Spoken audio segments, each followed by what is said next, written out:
En un mundo de imperios, espadas y opresión, Dios habla. Nos encontramos en Roma, bajo el yugo de Nerón. El humo de las persecuciones se eleva, y en los corazones de los cristianos, acorralados y afligidos, crece la tentación de la rebelión. Es fácil pensar que un poder tan tiránico no puede venir de un Dios justo. Ante este dilema, el apóstol Pablo, inspirado por el Espíritu Santo, escribe una carta que resonará a través de los siglos. Sus palabras no son un tratado político, sino una revelación divina sobre el orden, la autoridad y el propósito de Dios en medio del caos humano. Nos invita a mirar más allá del trono de César, hacia el trono celestial desde donde toda autoridad verdadera emana. ¿Cómo debe vivir un creyente bajo un régimen que lo persigue? ¿Es la sublevación una opción?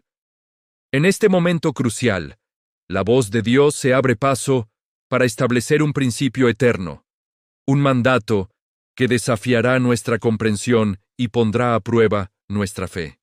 Aquí comienza la instrucción divina. Escuchemos con atención la palabra de Dios en Romanos capítulo 13, versículo 1. Sométase toda persona a las autoridades superiores, porque no hay autoridad sino de parte de Dios, y las que hay por Dios han sido establecidas.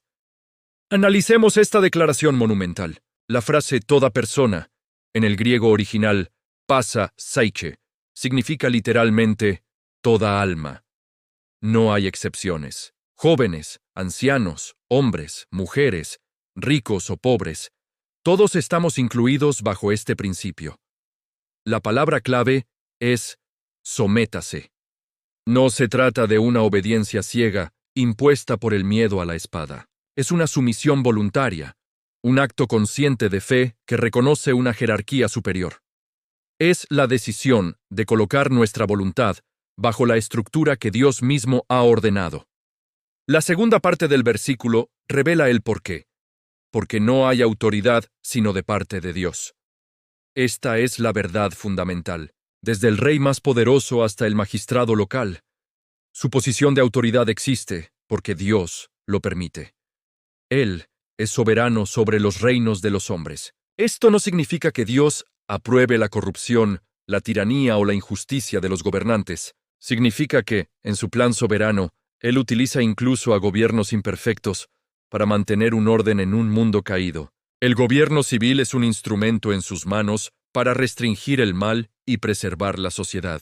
El creyente, por tanto, al someterse a la autoridad terrenal, en realidad está demostrando su sumisión a la autoridad suprema de Dios. Es un testimonio de fe que confía en que, incluso a través de las estructuras humanas más defectuosas, el propósito divino prevalecerá. Este sometimiento no es pasividad política, sino un posicionamiento espiritual. Es reconocer que nuestra batalla principal no es contra los césares de este mundo, sino que nuestra ciudadanía está en los cielos, y nuestra lealtad final pertenece únicamente al Rey de Reyes. Ahora, la palabra de Dios nos advierte sobre las consecuencias de ignorar este mandato. Leamos el versículo 2 de Romanos capítulo 13. De modo que quien se opone a la autoridad, a lo establecido por Dios resiste, y los que resisten acarrean condenación para sí mismos. La lógica es directa e ineludible. Si la autoridad ha sido establecida por Dios, entonces resistirla activamente, oponerse a su función fundamental de mantener el orden, no es simplemente un acto de desobediencia civil, es resistir la ordenanza misma de Dios. No estamos hablando de no poder disentir o de tener prohibido expresar una opinión. Estamos hablando de una resistencia que busca socavar y derrocar el principio de autoridad en sí mismo.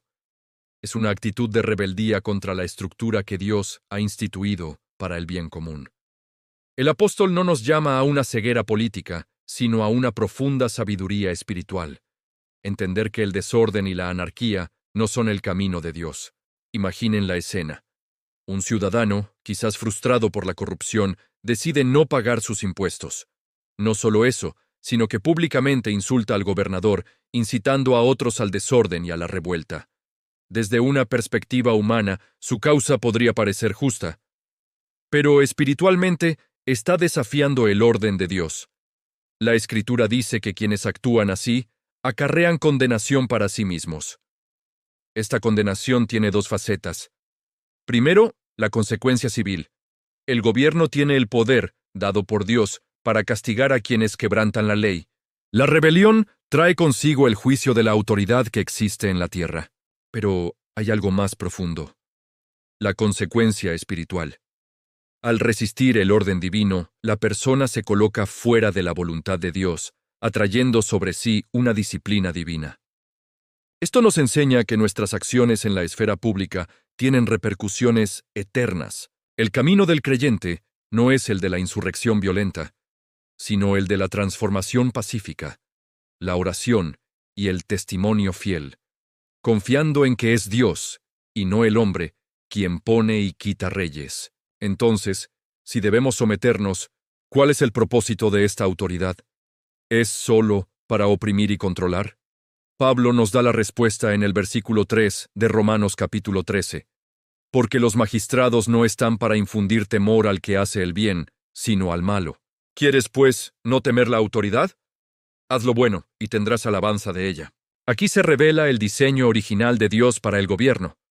Su función principal y legítima es ser un agente de justicia. No es para atemorizar al ciudadano honesto y trabajador, sino para ser un terror para el malhechor. La espada que porta el magistrado, un símbolo de su poder para ejecutar juicio, no está dirigida contra el inocente. Está para proteger al justo y castigar al criminal, al ladrón, al violento. El gobierno, en su forma ideal, es un servidor de Dios para nuestro bien, manteniendo la paz y el orden para que la sociedad pueda florecer. Visualicen a un juez en su tribunal. Ante él, un hombre acusado injustamente es liberado, su inocencia reconocida. Al mismo tiempo, un ladrón confeso es llevado a la cárcel pagando por su crimen. Esta es la autoridad funcionando como debe. Protege al bueno y refrena al malo. Por eso, el apóstol nos hace una pregunta retórica. ¿Quieres, pues, no temer la autoridad? La respuesta es simple. Haz lo bueno. Vive una vida justa, honesta y pacífica. Cumple con tus deberes cívicos. Ama a tu prójimo. El cristiano que vive en justicia, siguiendo las leyes del país que no contradicen la ley de Dios, no tiene nada que temer del gobierno. De hecho, a menudo recibirá reconocimiento por ser un buen ciudadano. Su vida se convierte en un testimonio del poder transformador del Evangelio. El gobierno, incluso uno pagano como el de Roma, no puede evitar reconocer la virtud de una vida recta. Al vivir de esta manera, no solo evitamos el castigo, sino que honramos a Dios y adornamos la doctrina que profesamos, demostrando que la fe en Cristo produce los mejores ciudadanos que cualquier nación podría desear. Hemos visto que Dios instituye la autoridad para el orden y la justicia. El creyente debe someterse a ella voluntariamente, entendiendo que resistirla es resistir a Dios. El propósito de un gobierno es castigar el mal y proteger el bien. Pero entonces, una pregunta inevitable y crucial surge en la mente de todo creyente sincero a lo largo de la historia. ¿Qué sucede cuando el Estado nos ordena hacer algo que Dios prohíbe? ¿Qué pasa si el César nos exige pecar, si nos manda a negar a Cristo, a adorar ídolos, a llamar malo a lo bueno y bueno a lo malo? ¿Dónde está el límite de nuestra sumisión? ¿Obedecemos al hombre o a Dios? La respuesta no se encuentra en la rebelión armada, sino en un principio superior. Un testimonio valiente que resuena desde los primeros días de la Iglesia. La respuesta viene en el libro de los Hechos, capítulo 5, cuando los apóstoles fueron confrontados por las mismas autoridades a las que Pablo nos dice que nos sometamos. Su respuesta establecerá para siempre la frontera de nuestra obediencia civil. Este es el siguiente capítulo en nuestra jornada de fe. Gracias por acompañarnos. No olvides suscribirte para continuar explorando estas verdades eternas. Si el magistrado no es temor para la buena obra, ¿cuál es su verdadero propósito ante Dios? Entramos ahora al corazón de la autoridad civil, explorando el versículo que define su función más temible y sagrada. El apóstol Pablo nos revela que el gobernante no es una figura de poder autónomo, sino un siervo con una misión divina.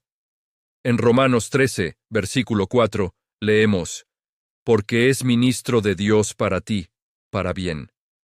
Pero si haces lo malo, teme, porque no lleva en vano la espada, pues es ministro de Dios, vengador para castigar al que hace el mal. Analicemos estas palabras con cuidado. El gobernante es un ministro de Dios, un diácono, un servidor. Su propósito principal es para tu bien. Dios establece la autoridad para mantener el orden, proteger al inocente y promover una sociedad donde la justicia pueda florecer. No es para oprimir, sino para servir al bienestar común. Pero, ¿qué sucede si haces lo malo? Pablo es directo, teme. Aquí entra en escena la espada. En el Imperio Romano la espada no era un adorno. Representaba el poder máximo del Estado, el poder sobre la vida y la muerte, la capacidad de ejecutar la justicia de manera definitiva.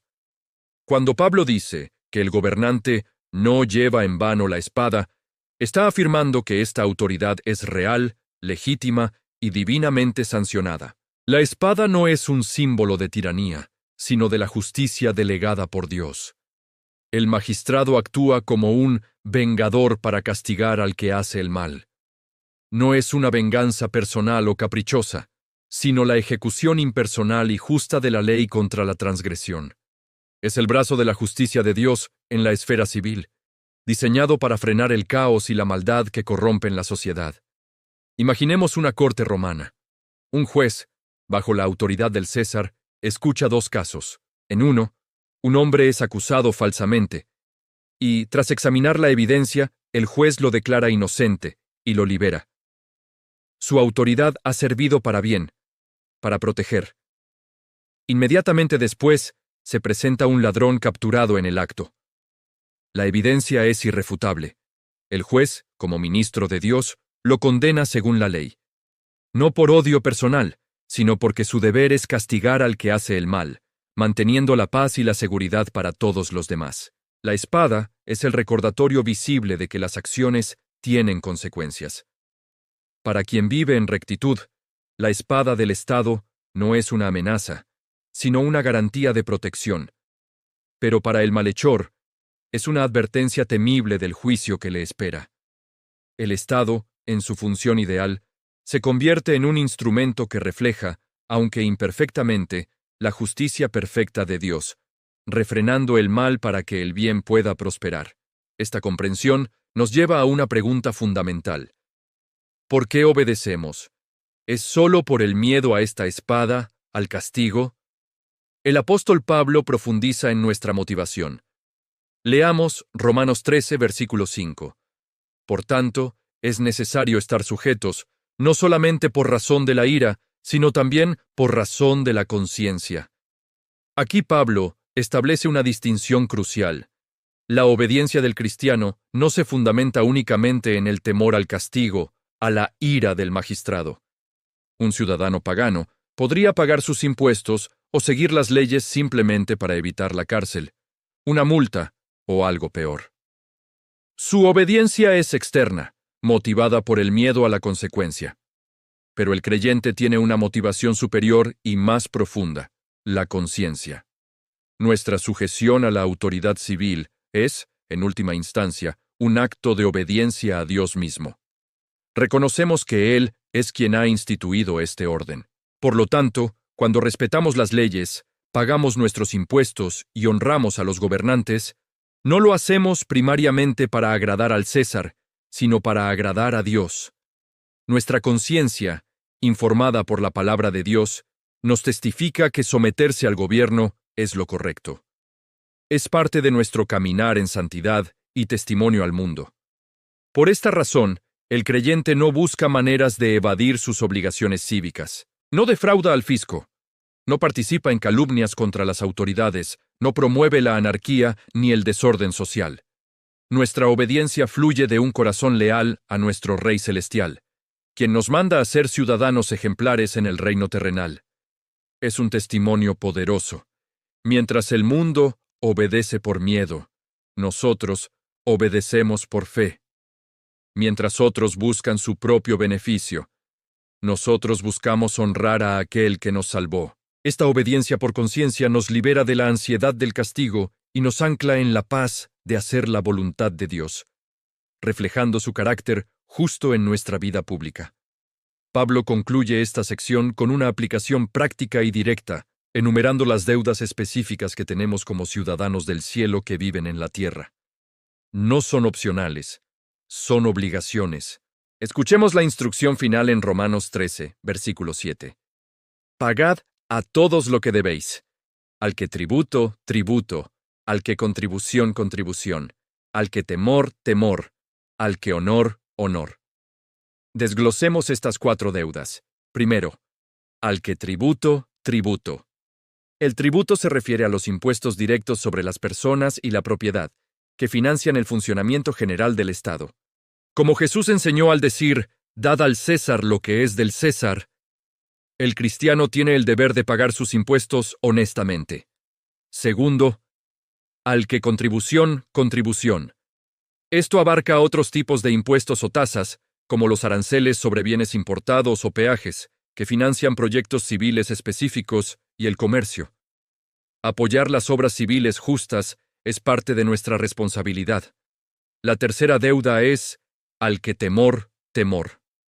Esta palabra, temor, no significa terror. Se refiere a un respeto reverente y sobrio hacia la posición de autoridad. Reconocemos que el cargo que ocupa un gobernante fue instituido por Dios, y por ello, tratamos esa posición con la seriedad que merece. Este temor previene la insubordinación y la actitud rebelde. Finalmente, al que honor, honor. El honor es el reconocimiento público y la estima debida a quienes gobiernan, especialmente a aquellos que lo hacen con justicia. Va más allá del simple respeto por el cargo, es dar el mérito que corresponde. En nuestra era digital, esto tiene una aplicación directa y contundente. Significa abstenerse de la burla, el sarcasmo y los insultos hacia los líderes políticos en redes sociales, incluso cuando no estemos de acuerdo con ellos. Significa no participar en la evasión de nuestras obligaciones fiscales, sino cumplirlas con integridad. Y significa dar honor donde es debido, sin hipocresía, reconociendo el bien que se hace y orando por nuestros gobernantes, como nos manda la Escritura. Cumplir con estas 4 deudas no es una opción política, sino un mandato espiritual. Es la manifestación práctica de nuestra sumisión a Dios, demostrando que nuestra fe transforma cada área de nuestra vida, incluyendo nuestra ciudadanía. Pero si debemos dar tributo al César, ¿qué debemos dar a Dios? La respuesta está en la deuda que nunca se paga, el amor. Hemos visto nuestras obligaciones con el Estado, pero Pablo nos llevará ahora a una ley superior que las engloba a todas. Si la espada es el símbolo del poder terrenal, el amor es la esencia del reino de Dios. Hemos saldado la deuda con el César, pero una deuda eterna permanece, una que define nuestra relación con Dios y con nuestro prójimo. La deuda del amor es la transición hacia el corazón del Evangelio. Si debemos dar tributo al César, ¿qué debemos dar a Dios? Continuamos estudiando el capítulo 13 de la carta a los Romanos. En nuestro encuentro anterior, el apóstol Pablo nos enseñó sobre nuestra responsabilidad con las autoridades civiles, recordándonos que todo poder es establecido por Dios. Pero ahora, Pablo eleva nuestra mirada desde lo temporal a lo eterno, desde el deber cívico a una obligación divina que lo abarca todo. No se trata ya de impuestos o respeto a los gobernantes, sino de una deuda que jamás podremos saldar por completo. Una deuda que define nuestra identidad como seguidores de Cristo. Leamos juntos en la carta a los Romanos, capítulo 13, versículo 8. No debáis a nadie nada, sino amaros unos a otros, porque el que ama al prójimo ha cumplido la ley. A primera vista, la frase no debáis a nadie nada podría sonar como una prohibición absoluta de cualquier tipo de préstamo o crédito. Pero el contexto nos muestra algo mucho más profundo. Pablo no está escribiendo un manual de finanzas personales. Su enfoque es espiritual. La idea aquí es que si bien debemos ser responsables con nuestras obligaciones financieras y pagar lo que debemos, hay una deuda que permanece siempre vigente, la deuda del amor. Pensemos en esto. Cuando una persona pide un préstamo, hace un acuerdo, paga las cuotas y, una vez saldada la última, queda libre. la obligación termina, el libro de cuentas se cierra. Pero con el amor no es así. El amor es una deuda perpetua, un compromiso que se renueva cada día. No podemos decir, ayer amé a mi hermano, así que hoy ya no tengo esa obligación. Al contrario, el amor que dimos ayer nos llama a amar aún más hoy. Es la única deuda que, cuanto más la pagamos, más grande se vuelve. Es un círculo virtuoso, un tesoro que se multiplica al compartirlo. Jesús mismo nos dio el ejemplo perfecto. En el Evangelio según Mateo, capítulo 5, versículo 40, nos dice que si alguien quiere quitarnos la túnica, le demos también la capa. Este es un amor que va más allá de lo justo, más allá de lo esperado. No es un cálculo, es entrega. El creyente, entonces, vive en este estado de bendita insolvencia, siempre debiendo amor a su prójimo. Es una deuda que no nos oprime, sino que nos libera para servir, para dar, para reflejar el carácter de nuestro Padre Celestial.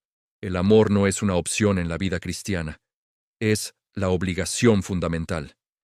Y este amor no es una emoción abstracta. Tiene implicaciones muy concretas, tan concretas que el propio apóstol Pablo las conecta directamente con los mandamientos de Dios. Esto nos lleva al siguiente versículo. Leamos ahora Romanos, capítulo 13, versículo 9. Escuchemos con atención cómo Pablo resume la segunda tabla de la ley. Porque no cometerás adulterio, no matarás, no hurtarás, no dirás falso testimonio, no codiciarás. Y si hay algún otro mandamiento, en esta sentencia se resume: amarás a tu prójimo como a ti mismo. Pablo agrupa aquí 4 mandamientos que se enfocan directamente en nuestra relación con los demás. No los presenta como una lista fría de reglas, sino como la manifestación práctica del amor. Analicemos cada uno. Primero, no cometerás adulterio. Esto es mucho más que un acto físico. Es un llamado a respetar la santidad del matrimonio y la familia del prójimo. El amor verdadero protege, honra y defiende la unión que Dios ha establecido. No busca su propio placer a costa del dolor y la destrucción de un hogar. Amar al prójimo significa cuidar la pureza de su casa como si fuera la nuestra. Segundo, no matarás. De nuevo, esto va más allá del acto físico de quitar una vida. Jesús nos enseñó que la ira y el desprecio hacia un hermano ya son una forma de homicidio en el corazón. Amar al prójimo es valorar su vida, reconociendo que fue creado a imagen y semejanza de Dios. Es proteger su dignidad, su bienestar y su reputación. El amor no destruye, preserva la vida. Tercero, no hurtarás. El amor respeta la propiedad y el fruto del trabajo del prójimo. No se apropia de lo que no le pertenece, ni por la fuerza, ni por el engaño. Honra el esfuerzo ajeno. El verdadero amor no busca enriquecerse a costa de empobrecer a otro. Al contrario, el amor busca la prosperidad del prójimo y se alegra con sus bendiciones. Y cuarto, no codiciarás. Este es el mandamiento del corazón, el que va a la raíz de todos los demás. La codicia es un deseo desordenado por lo que pertenece a otro: su casa, su familia, sus bienes, sus talentos. Es la envidia que envenena el alma. El amor, en cambio, se contenta con lo que tiene y celebra los dones que Dios le ha dado al prójimo. En lugar de mirar la casa del vecino con envidia, el corazón que ama eleva una oración de bendición por él y su familia. Estos mandamientos no son cadenas. Son señales que nos guían por el camino del amor. Cuando amamos de verdad, no necesitamos una ley que nos prohíba dañar al prójimo, porque nuestro propio corazón, transformado por Cristo, se deleita en hacerle el bien. El amor es el motor que impulsa la verdadera obediencia. Y así, llegamos a la gran conclusión de Pablo, la cumbre de este argumento. Una declaración tan poderosa y simple que resume toda la ley y los profetas. Leamos Romanos capítulo 13, versículo 10. El amor no hace mal al prójimo, así que el cumplimiento de la ley es el amor. Aquí está el corazón de todo. El amor es la plenitud de la ley. Pensemos en esto por un momento. La ley de Dios, con todos sus mandatos y estatutos, no es simplemente una lista de cosas que no debemos hacer. Es un reflejo perfecto del carácter santo y amoroso de Dios. Es un espejo que nos muestra cómo es Él y cómo quiere que vivamos. El amor no viene a anular la ley, como algunos podrían pensar. Todo lo contrario, el amor viene a cumplirla en su nivel más profundo. Una persona puede obedecer la ley externamente por muchas razones equivocadas. Por miedo al castigo, por orgullo, para ganar reputación o para sentirse superior a los demás. Eso es legalismo.